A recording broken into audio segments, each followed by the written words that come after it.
संक्रांत आली का तिळाचे लाडू बनवायची तयारी होते. तर आज मी तुम्हाला तिळाचे लाडू कसे बनवायचे ते आज दाखवते रेसिपीमध्ये.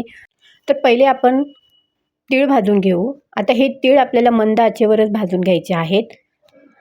आता हे तीळ आपल्याला असे मस्त टपोरे झाले पाहिजे असे भाजून घ्यायचे. हे तीळ मी बिना पॉलिशचे तीळ वापरलेले आहेत. तुम्ही पांढरे तीळ वापरले तरी देखील चालेल. आता तीळ भाजून झाले, थंड झाले. त्यामध्ये मी अर्धा वाटी शेंगदाण्याचं कूट वापरलेलं आहे. मिक्स केले, जायफळची पावडर टाकली. इकडे कढई ठेवले, कढईमध्ये तूप टाकून 1 वाटी मी गुळाचा वापर केलेला आहे. आता आपल्याला हा पाक तयार करायचा आहे. हा पाक आपल्याला मंद आचेवरच करायचा आहे.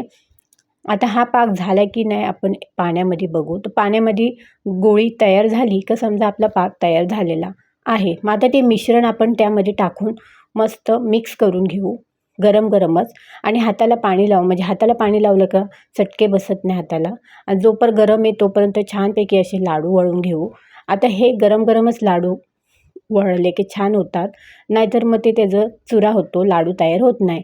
तर तिळाचे लाडू कसे बनवायचे हे मी तुम्हाला दाखवण्याचा प्रयत्न केला आहे. व्हिडिओ आवडल्यास नक्की व्हिडिओला लाईक, शेअर, कमेंट आणि सबस्क्राईब करायला विसरू नका.